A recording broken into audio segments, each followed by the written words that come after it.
I'm going to be taking my notes from a session that I do with the MTC students, the students in Phoenix, where we spend a good number of hours talking about marriage and family. Now, when we talk about gospel and families in light of the topic for this weekend. We want to think about the gospel as the power of God to restore us to be fully human through the death and resurrection of Jesus Christ and the empowering Spirit. I want to keep that front and center. That what the gospel is about the good news that God is ridding the world of the crippling, distorting effects of sin and idolatry that literally distort and twist every part of God's creation. And what it is doing is by removing that sin is enabling us to be fully human again. And so in light of today, this talk, I want to talk about how the gospel restores families from sin to be what God intended them to be in creation. So that's what we're going to be talking about. Now, of course, in families, there's two relationships, right? There's the husband and wife relationship and family, the parents and children. Now, when Ebby asked me to speak on this, I wasn't sure exactly what he was asking. Was he asking for both of those relationships? One of those relationships? Normally, in the Reformed tradition I grew up in, you talk about marriage if you're talking about husband and wife, and families if you're talking about parents and children. So I assume parents and children, but I already got Ebby wrong once on the first one. So I wasn't quite sure. So I'm going to mention the first one, but primarily focus on the second one. And I should also tell you that I'm the backup for this topic, just so you know that. I'm the one that Ebby would have preferred to have somebody else, and that was my wife. When he sent the email, he invited my wife to come and do this, and I said, sorry, my wife won't be in the United States. And he wrote back, okay, we'll settle for you. We'd rather have your wife, but we'll settle for you because we haven't got anybody else right now. So I'm the backup plan. So I hope you don't mind that. I'm the backup plan. I'm primarily going to address the second. I'm going to talk a little bit about marriage initially, but I'm going to primarily address the second because that's the topic that I think needs so much importance. Actually, this is interesting. I got that slide out of order. Oh well, I'll go back. When we talk about marriage, we're talking about something that God has created long before we enter into it. When I used to do a lot of weddings, I don't anymore, I used to say to the couple, you are not negotiating a new relationship. You are entering into something that God already created at marriage, at creation. And as you enter into that relationship, you are either going to abide by its normative creational structure and then find joy and blessing and delight and flourishing in that relationship, or if you don't abide by that and you in any way push back against the way God has created marriage to be, then you're not going to find the blessing that was intended.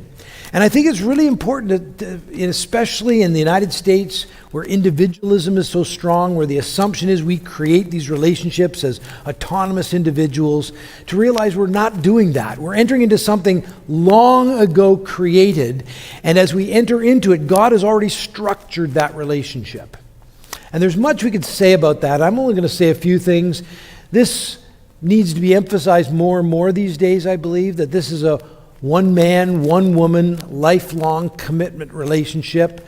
That probably is not something that is where there's pushback, but I think we need more and more to stress that with our kids, that it's a lifelong commitment between one man and one woman, and that's what God intended. I think we don't give this enough thought, even though we talk about becoming one. what that looks like. And when I used to do marriage counsel, we'd talk about all these different areas and more. But oneness in marriage has to do with a oneness in faith commitment. Trying to remain together on these things. I just remember my wife, when I started my master's work and my doctoral work, she kept saying, "What are you reading? What are you reading?" And so she'd pick up the books and keep reading whatever I was reading. And she'd come to my classes, and she's taken every class I've ever taught, and she knows what I think better than I know what I think. She knows what I think better than I think it myself, because she's listened to me. And I listen to her, obviously, as well. But the idea is so that we are sharing a way of understanding how to live together in a commitment to Jesus Christ. The unity of legal rights, of parent, that we share parents. Her parents become my parents become her parents. We share friends. That's been hard for us, because I have different kinds of friends than she has. And we find that every time we meet a couple, we say, okay, you get along great with the woman. The guy's okay, but he's not and we find that it's very difficult for us to find friends, but that's important, to be able to share friends together, to share social lives together. It would be very easy for me to go off and do my thing and her to go off and do her thing, me to go off and do sports and her to go off and do music, right? It'd be very easy for that to happen, but to learn how to discipline, to share a social life together and find things you enjoy doing together.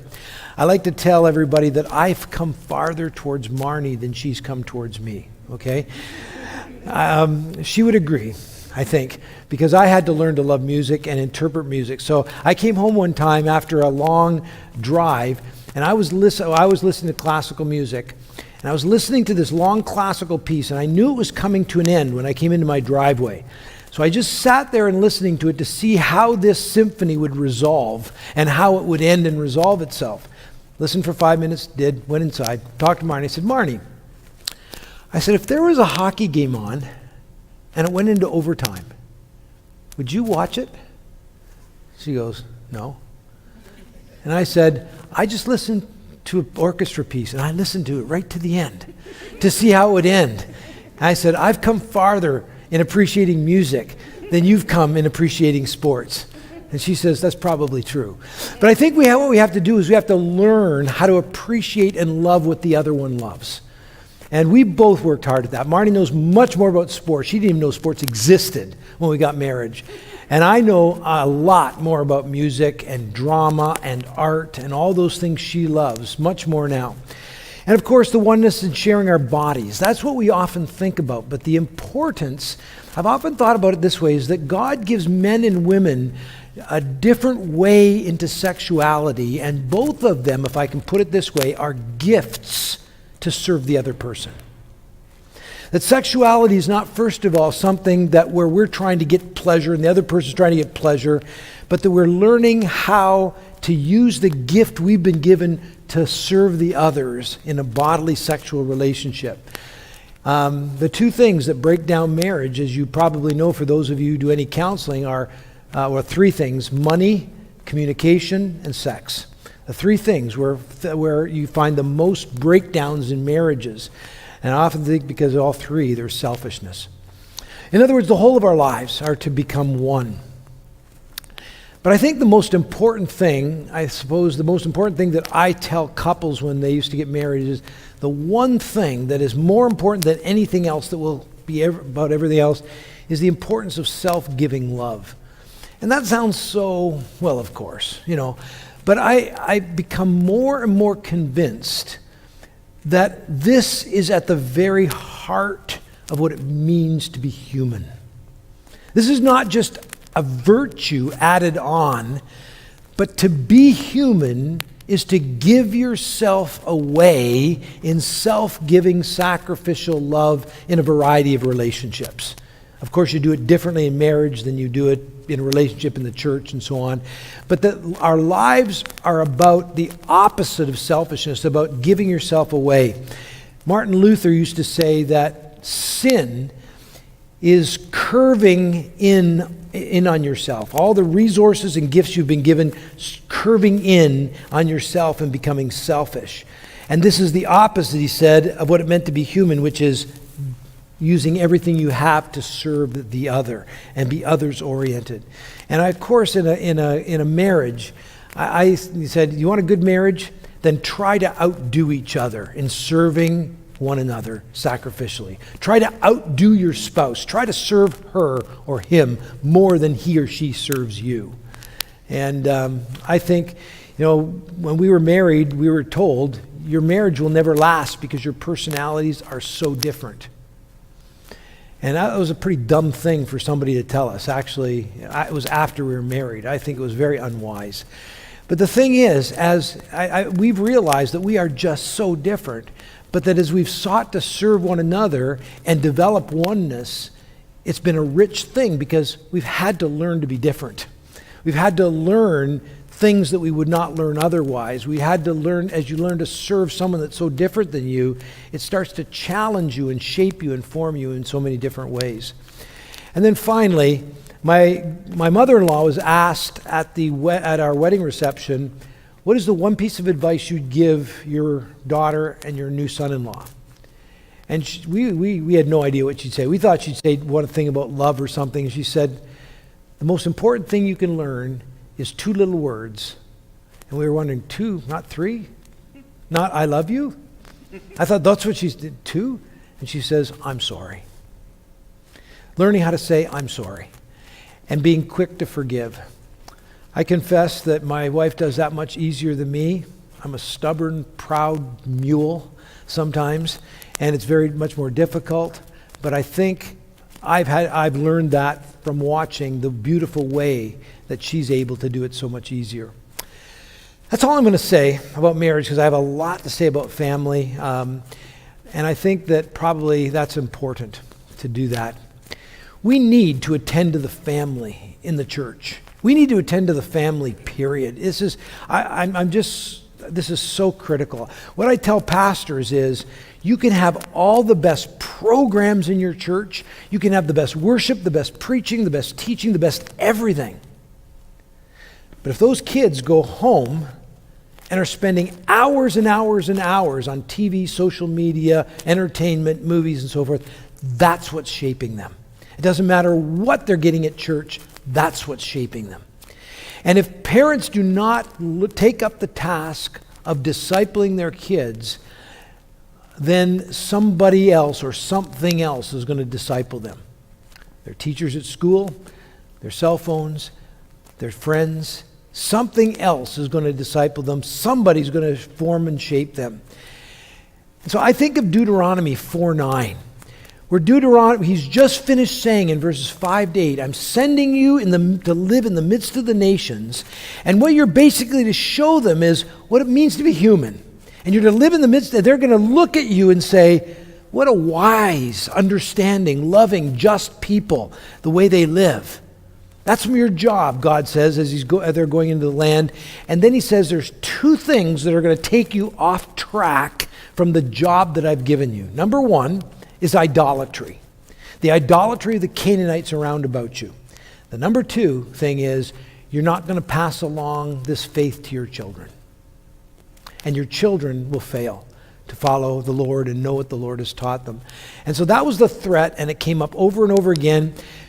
In the Deuteronomy generation in which Moses told them and warned them about this, the very next generation, it says in Judges 2:10, another generation grew up who did not know the Lord. And you see this over and over again, that parents failed to pass along the faith to their children. But not only that, most of you would be leaders in your church. It said Paul has something special to say to leaders, and that is that if you can't manage your own household well, and if your own household is not in order, you shouldn't be leaders. And that's a pretty important thing. We have to deal with that occasionally in MTC with people that come and they're leaders, and now they're struggling with different things in their family, and how do you deal with that? Because this is a very clear guideline for the importance of a leader. What I've got now is 8 or 9 issues. And I quite literally could take every one of these and talk about them for many, many hours. Let me tell you where these issues came from. A number of years ago, I was a preaching pastor. This was about 2006, 7, 8, around there. I was a preaching pastor, and I was working with my son-in-law, who's one of the pastors, and then we had a senior pastor. Three of us were pastoring together. The senior pastor resigned, went back to the Netherlands, and all of a sudden I had 1 year where I had to preach and teach in a university. I had a real busy year. But then we called another senior pastor. He came, and my load lightened up. And so Marnie and I said to each other, the time I've been using for preaching, what can we use? How can we use this to disciple people in our church? And so we decided what we're going to do is we're just a little test case. We're going to put a little thing in the bulletin at church. Any young families that are interested in talking about how to raise kids in this climate at this time, let us know. Well, I can't tell you how many people started coming. Just overwhelming number of people. And we didn't have a huge church, but I think we had probably 30 families, like within 2 or 3 days. And of course, we couldn't fit them all in our living room. So we ended up doing 3 sessions of about 10 families. And what we did is we met with them for about 12 weeks each. So 12 weeks, 12 weeks, 12 weeks. And in those 12 weeks, we would meet on Saturday morning from 8 o'clock in the morning till noon. So for 4 hours. And their kids would be babysat downstairs by my kids. Take care so they could just forget about their kids and just talk about these issues. And what we did is we outlined the number of issues that they were struggling with and needed to think through. And so these are the issues. Now, what you're going to have to understand is there are going to be some differences with your churches. Like right off the bat, I'm going to talk about baptism. All of these families would have had their children baptized, as we did. And so we had to talk about that because for some of them, baptism had become simply something that led to presumption. If my kids are baptized, they're safe and they're fine. And what they had to realize is that baptism was something that challenged them at the deepest level to be faithful to the vows they had taken to train their kids up to walk in the way of the Lord. And so we talked about baptism. We talked about what it meant for children to be part of the covenant. We talked about the significance and the meaning and the importance of the Lord's Supper and how early they should take it. Now, I don't think I'm going to address that here. Probably because these issues are very different from confessional tradition to confessional tradition. And probably I would not be able to scratch where you itch or address the issues you're concerned about. I would love to, because I've thought about this. I grew up in a home where my dad was a Baptist deacon, and when we decided to baptize our kids, he thought we were going off the deep end. And then when he saw what it led to in the way we raised our kids, he said, maybe there's something to it, but he never changed his mind. And so we remained always discussing these issues, but I realized there's very different issues when you enter a church like that. And he started seeing that too. He started realizing, okay, the way families raise their kids, there's different kinds of questions. But however, wherever you are, you need to think about this question, and I'm going to leave it. What is the status of your children before God? I don't know how you're going to answer that because they're answered different ways in different traditions. But what is the status of your children before God? That is a starting point, a critical starting point for the way you're going to train your children. And I would offer you my answer, but I'm just going to let that go because it's a certain tradition. And I'll let Ebby teach you about that, or Esther, or whoever else here is good at talking about those issues within your tradition. But it's going to be a very different tradition than mine. But I will say this. I'll say one thing, is we believed that our children should start taking the Lord's Supper very early. And they did. And it happened like this, because my daughter, she's one that's an academic now, she was 3 years old. And she said, "Can I have a talk with you, Dad?" I said, "Sure, hop up on my lap." So she did. And she said, "Dad, am I one of the Lord's sheep?" I said, "Yes." She said, "Who's the Lord's Supper? Is the Lord's Supper for the Lord's sheep?" I said, "Yes." She says, "Why can't I have the Lord's Supper then?" And I said, "Good question, sweetheart. I'm going to find out. I'm going to figure this out." Well, I went into a lot of theological reading. To make a long story short, I came back to her, I said, you're going to take the Lord's Supper, we're going to figure this out. She started taking it 3, all of our kids did, very young. And they will tell you today, all 4 of them following the Lord, they would tell you that was one of the things that nourished their faith from the time they were little, that said to them, Christ has died for me and I must believe that. So I'm going to leave that, because that could be controversial. I'm going to leave that and move on to another one that's not as controversial. One of the things I need to say to you as we begin is that our family was very radical in what we did. And I sometimes hesitate to talk about it, because what I'm going to do is I'm going to just be talking about our experience, and I hesitate to talk about it because I know that a lot of people's schedules cannot follow our schedule and do what we did. And so I hope you're not going to hear what we did and say, okay, we got to do something like that, and then you just can't for a lot of reasons. I'd rather you just think through what it means in your particular context. So just a warning up front that what we did was very radical, fairly radical. In terms of family worship, we committed ourselves to 5 out of the 7 nights of the week, Monday, Tuesday, Wednesday, Thursday, and Saturday night, as spending a minimum of 1 hour in worship. Now this is, maybe I'll say more, because then other points I'm going to make some other points around our evening. What we decided to do was that, and I know everybody can't do this, what we decided, that between about 6 o'clock at night and 8:30 at night, we did nothing but spend time as a family. We would eat together, we would clean up together. I'll talk about this in point number 3 or 4. I then would play with my kids in a rowdy way that got so loud my wife would have to leave. And it was every night we would play for an hour, and I'd make up games, and we would just have a rowdy time together for about an hour. And then we would have about an hour worship, and never lasts an hour, it's always longer. And then we have worship, and then my wife would say, since you got them riled up playing, and they would stay riled up during work, then you put them to bed. So I was the one that put them to bed at night. And so it was kind of this way of having a family time all 5 of those nights. And in our family worship, we would do a lot of things. I could just tell, depending on their age, because they went right up until they went off to university, and we maintained a family worship right up until then. And we did many things according to their age, when they were little to where they're big. And we had a number of things. We would always figure ways to read the Bible together, study it together.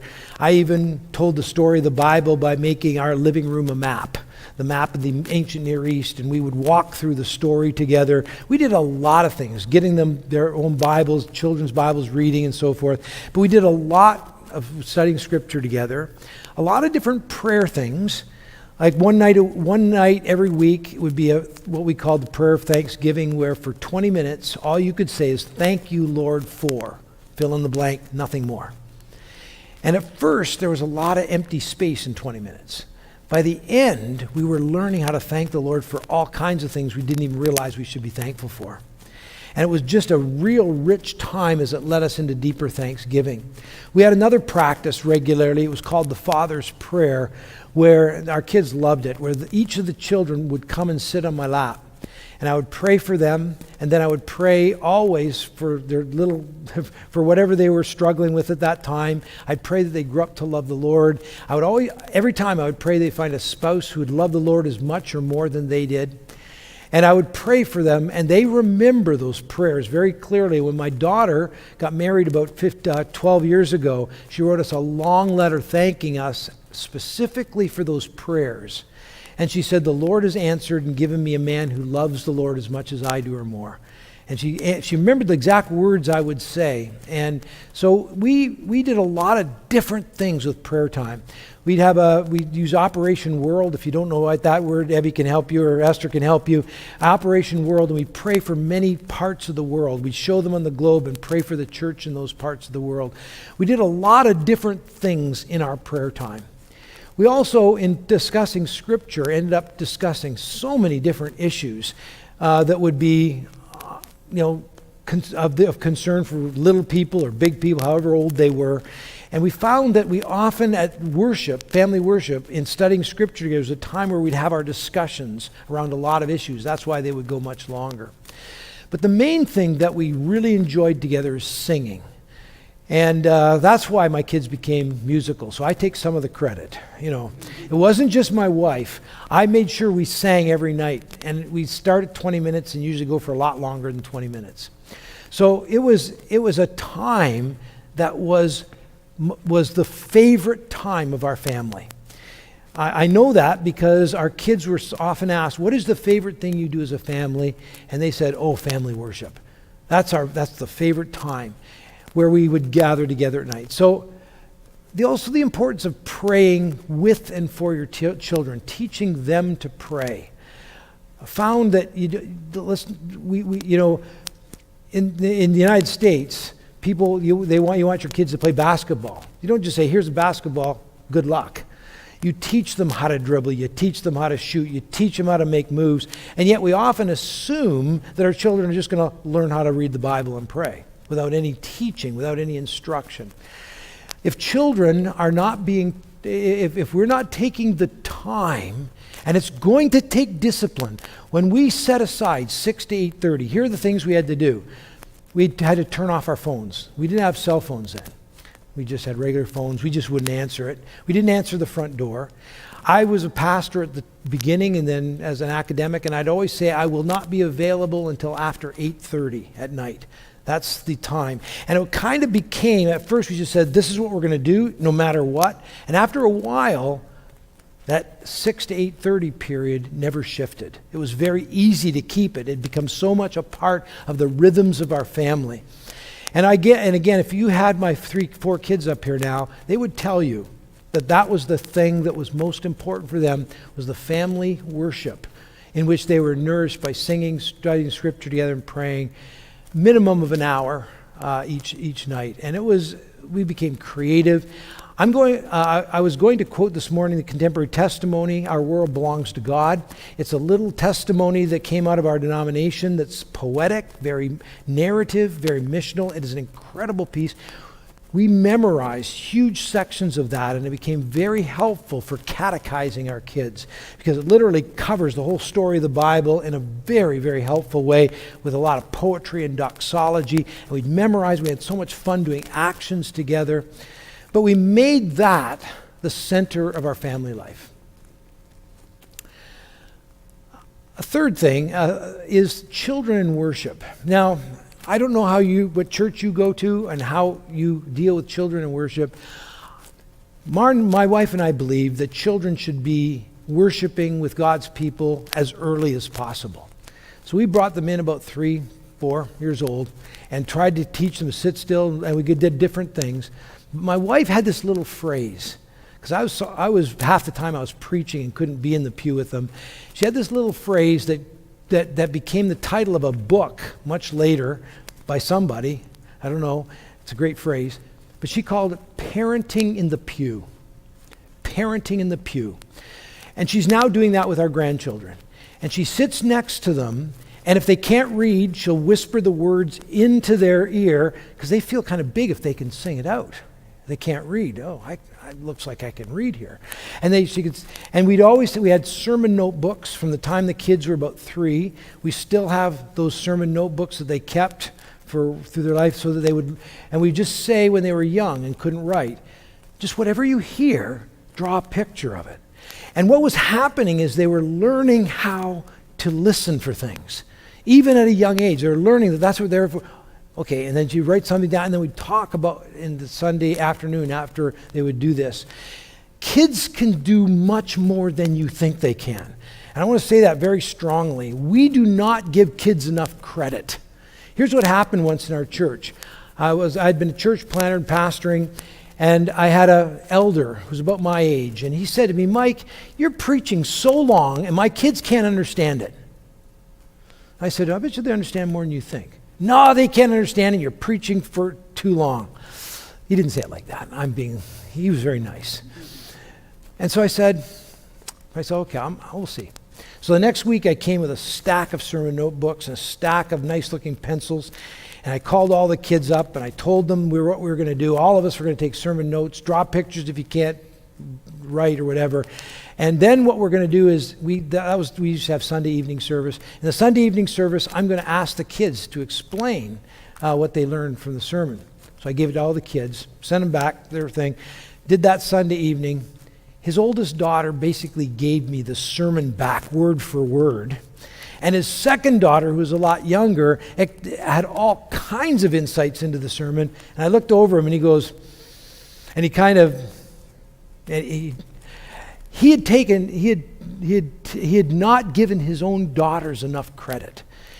And I think that we have too low of expectations of kids, sometimes, and that sometimes they want a lot higher expectations. But children need to be taught to worship. They don't learn that by themselves. And they don't learn, especially if they're out for children's church most of the time and then come back in and aren't taught. Worship, I believe you know this, is hard work. It's something that you learn how to do. And worship is critical.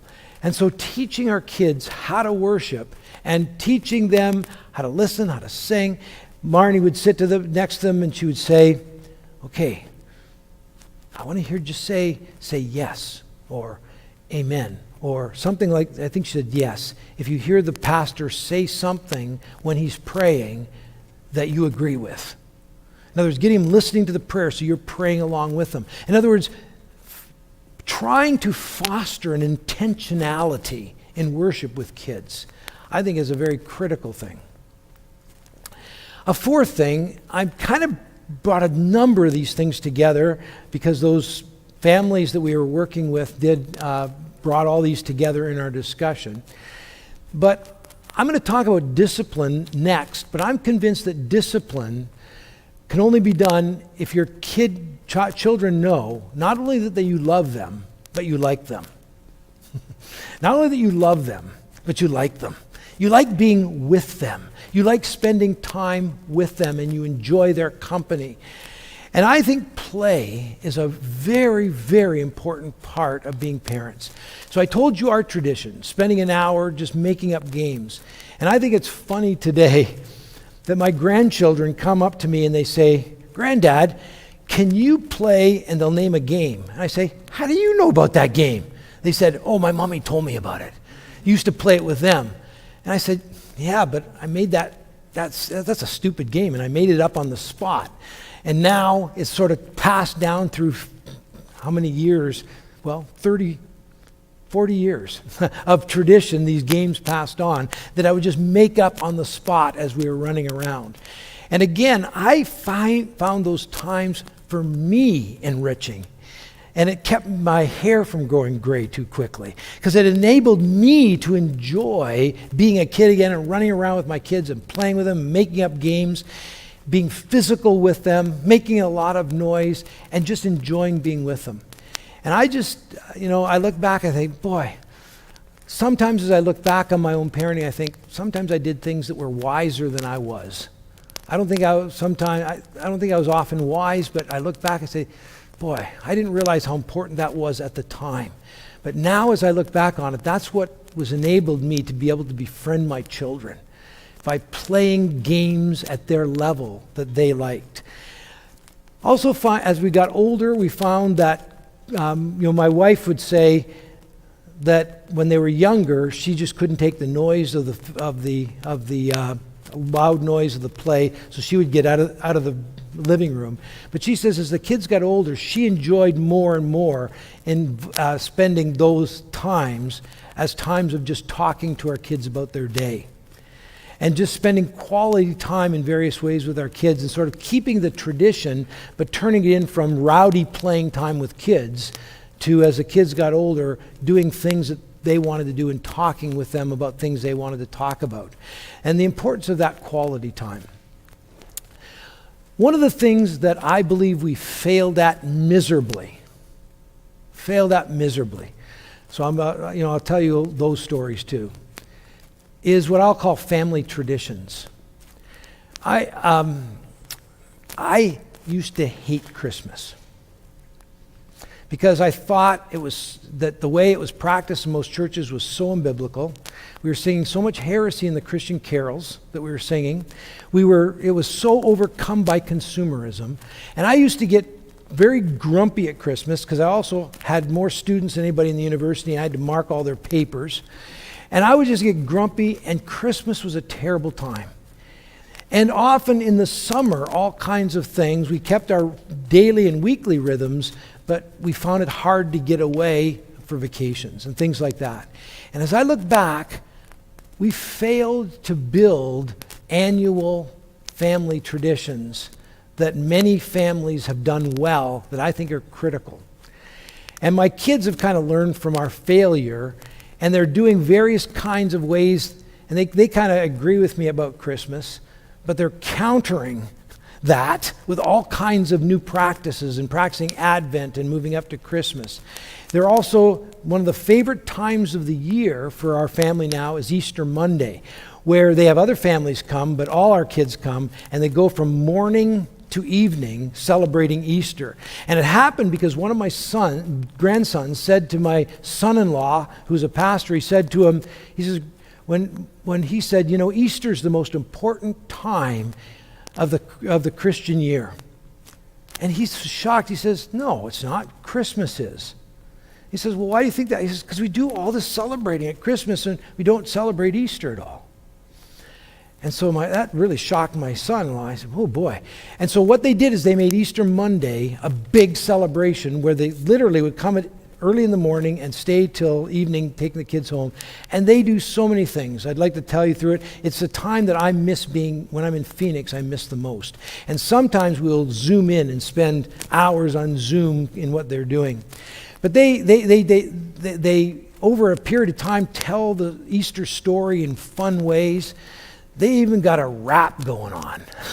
A rap, and I still remember last Easter watching, my oldest granddaughter was about 12, my youngest granddaughter was about 2.5, and I remember that one of my son-in-laws was leading them in this rap, and they're going, who will roll the stone away?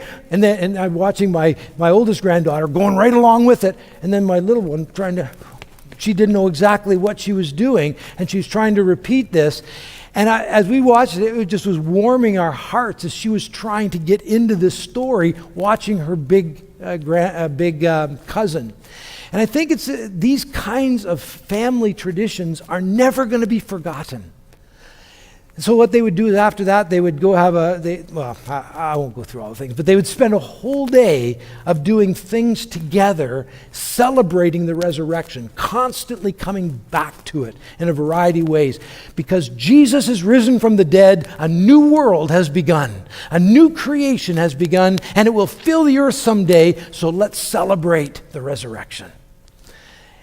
And so I think they're also developing traditions in terms of vacations, going to the same spot, doing the same things, learning to love these things so that they build these memories. I wish I'd done that a whole lot better. But I think we need ways in which we spend quiet, rowdy, quality time with our children so that they know we like us, so they know we like them. Not simply love them because we're their parents. The next one, discipline. That's a touchy topic. It's a touchy topic I found very quickly because already in my children's generation, their views of discipline were quite different than mine. And my views were different than my dad's and parents'. My dad was a very kind person, but he was a strong disciplinarian. I got spanked quite a bit. I needed it every time. And I'm thankful for it because I'd probably be in jail if he hadn't done it. I'm that kind of person. I started with that, and I was a fairly strong disciplinarian too. And my wife was as well. And we went through a process in that. What we would do is, as we disciplined our kids, we would take them, explain them why, and then we would discipline them, and then I'd stay with them and hold them. while they cried, and then I'd pray with them, and we'd pray about it, and then we'd come out and we'd do something fun after that to connect again. What I found happening in the next generation, for good or for bad, I'll let you decide, was that there's more and more fear of corporal discipline. Well, at least for some, because we have 4 kids. 2 think we were too harsh, and 2 are following in the same steps as us. And they disagree with one another. And they discuss it with one another. They disagree. But however, wherever you come down on that particular issue, discipline is a really important thing in terms of, the book of Proverbs does not shy away from talking about discipline quite a bit. Basically saying, a children's heart, this is one of the Proverbs, is bent by sin like a twig. If you just let it grow, it will grow in the wrong direction, that it has to be disciplined. So I think the importance of discipline, but the importance of understanding personality types and differences was just so critical. Because I remember my oldest daughter was one of the strongest-willed people I have ever met in my entire life. She still is. I mean, I thought I had a strong will. Boy, her will is so much stronger than mine. When she was 9 months old, Marnie, my wife, said, "Don't touch that." And she goes, and looks up her, 9 months. And Marnie says, "No. No." She slapped her hand. She took it away and had it harder. She's crying. She did it finally. My wife just picked her up and held her because she wasn't going to stop. And I thought, this is what all kids are like. Is this what we're in for? She was strong-willed. But then my son came along. I said, if a girl's like that, what is a boy going to be like? And so I disciplined him quickly. And I found out very quickly that my son was not that strong-willed in your face. That my son was a very gentle sort, but he's also sneaky. If you told him not to touch something, wait till he went around the corner and then he'd touch it. And that was much harder to discipline, And then and I thought, how do you discipline that? And then my third daughter came along, and what she would do is she'd wait till you went around, then she'd touch it, then she'd start crying and come and tell you that she touched it. She was so sensitive. And then my youngest daughter was the hardest because she thought it was a game. If you told her not to do it, she says, "This is fun, let's play." And she didn't realize, no, you're rebelling right now. No, we're playing a game. And what we started to realize is each of them needed different kinds of discipline and how to work with that. My third daughter likes to tell me, you probably over-disciplined the first 2. You probably under-disciplined number 4, but you got it right with me, and that's why I'm much better than the other 4 kids. That's not true. But I think you do learn as you go along, and you do become more and more slack as you go along, too. That's probably not a good thing. In any case, learning, I think discipline is a hard thing. It's a hard thing, but woe to the parent who doesn't do it. Woe to the parent who doesn't do it. I just preached at my mom's funeral about a month ago. And when I preached at that funeral, I was just talking about some of my memories. And I remember one of the things my mom used to say to me all the time, because I was a rebellious young guy. And she would say, "Michael, if you don't learn how to obey me, you'll never learn how to obey the Lord. If you don't learn how to obey me, you'll never learn how to obey the Lord." And that stuck in my memory as a young kid. If you don't learn how to obey me, you'll not learn how to obey the Lord. Another one thing, I don't know how long I've been going for. I'll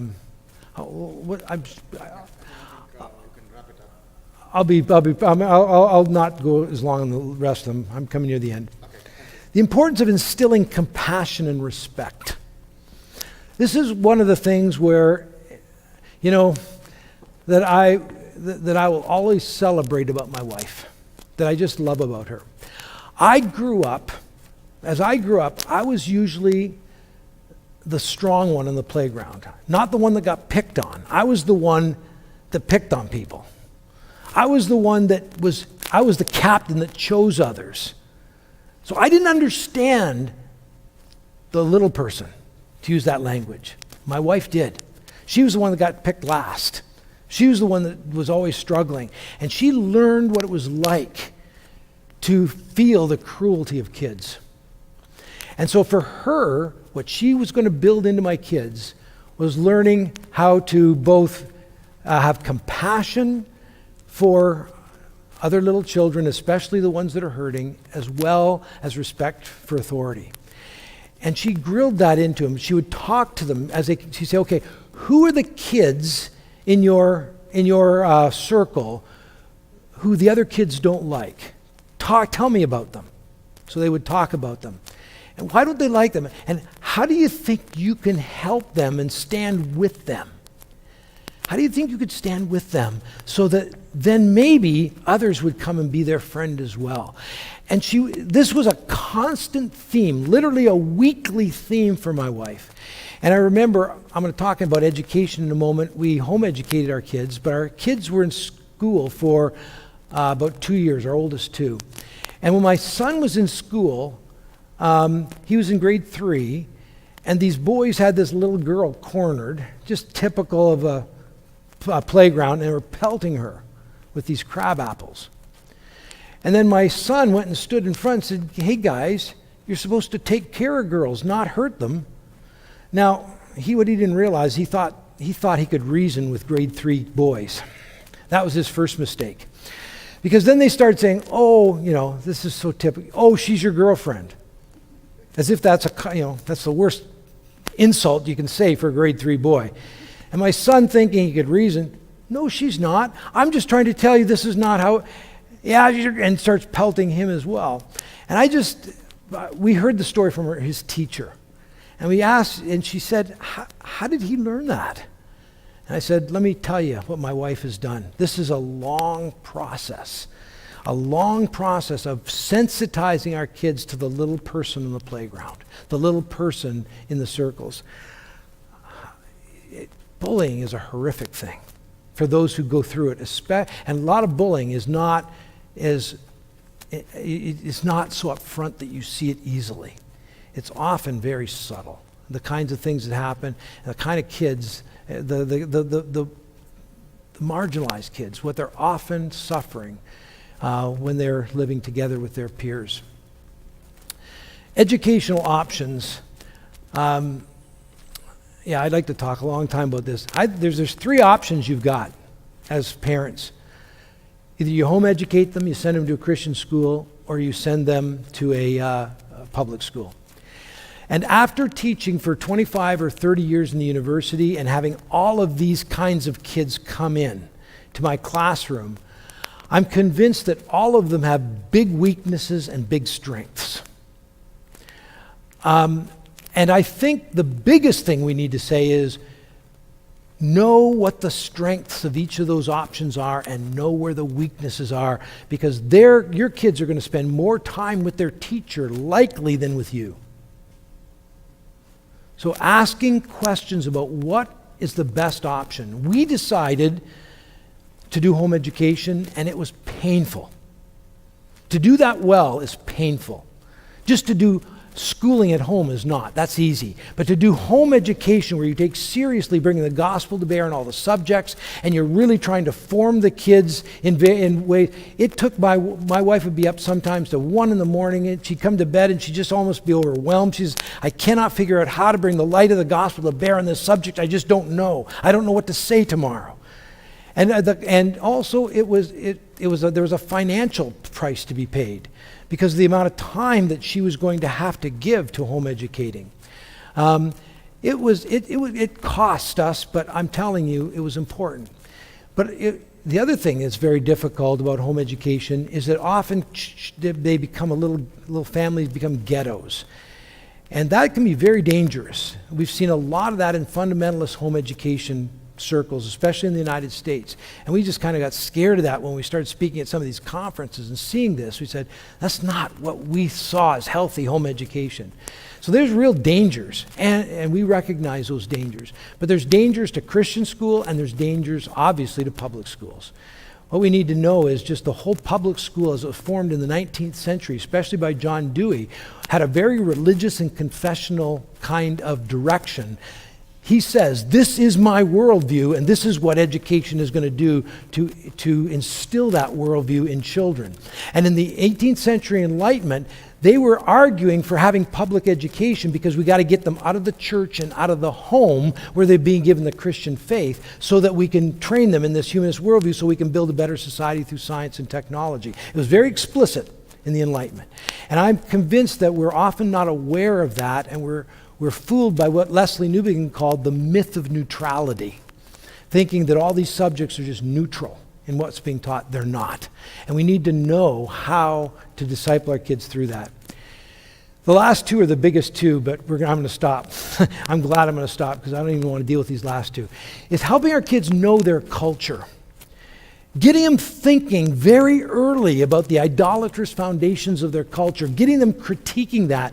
And believe it or not, it's not that hard to do, as long as you know what you are dealing with that. Two of the ways we used to do that was dealing with current events and news, and the second one was dealing with popular culture and media, especially movies. Watching movies, learning how to critique the worldview in them, talk about how that worldview is at work in the world. And I remember my son coming to me about 5 years ago and saying, Dad, now when I'm watching movies, I can't even watch them anymore without critiquing the worldview in them. You've ruined movies for me. I said, well, thanks, Ben. I said, you know how I'd teach you, though. I'd say, immerse yourself in the movie, enjoy the movie, and then afterwards step back and learn to critique its worldview that's at work. So that's one of the ways we did it. But this was the interesting one, and this one just needs so much time. And I would just recommend to you a book called The Tech-Wise Family by Andy Crouch. Like me, he's a technophobe, so that's why I like him. But he talks about different fences and practices to put in place in the family. But this was the number one issue every time we dealt with those three groups of families. This was the issue. How do we know how to use technology in our home? Where is it destructive? Where is it beneficial? How do we work through that? Just to have one insight, and then I'll stop. From the book Technopoly. Here's his basic thesis in that book. That book by Neil Postman. He says, every time you take on technology, either personally or as a family or as a cultural community, every time you take on a piece of technology, you gain something and you lose something. Always gain and always lose. You're able to do something better and you lose other things. And so he basically was teaching us, and what we did as a family, what are we going to gain and what are we going to lose as we adopt this technology? And I could tell you a success story and I could tell you a failure story. I won't, but dealing with internet and email, because they were coming in at the time my kids were growing up. And the success story is we talked it through, set up how to look at it, and they still are working with those guidelines that we started with today as adults. The other we did not talk through, it just hit us blindside, and that is still a problem. In other words, learning how to discuss these things, and involving the kids in the discussion. What can this do? And as our kids got older, they did it themselves. My daughter led a number of her friends to think through a new thing called MSN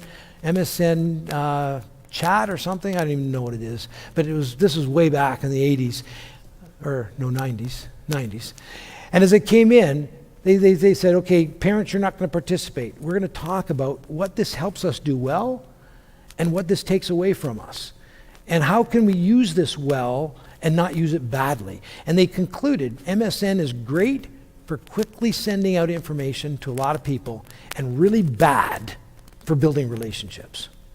That's the conclusion they came to as 16, 17-year-old kids. And so they said, okay, this is how we'll use it, and we'll not use it this way. Anyway, the point is learning how to use technology in the home. Otherwise, technology can have a destructive effect on the family. A very destructive effect if we don't learn how to use it in ways that are positive. Okay, that's it. You can see I'm just trying to raise a number of issues that you can start thinking about.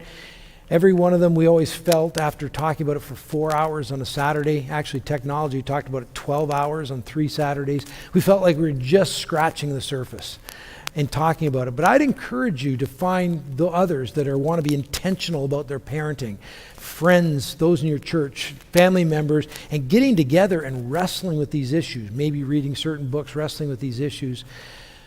Because if the parents are not going to disciple their families, the church of the next generation is in huge trouble. Huge trouble. Okay, stop there.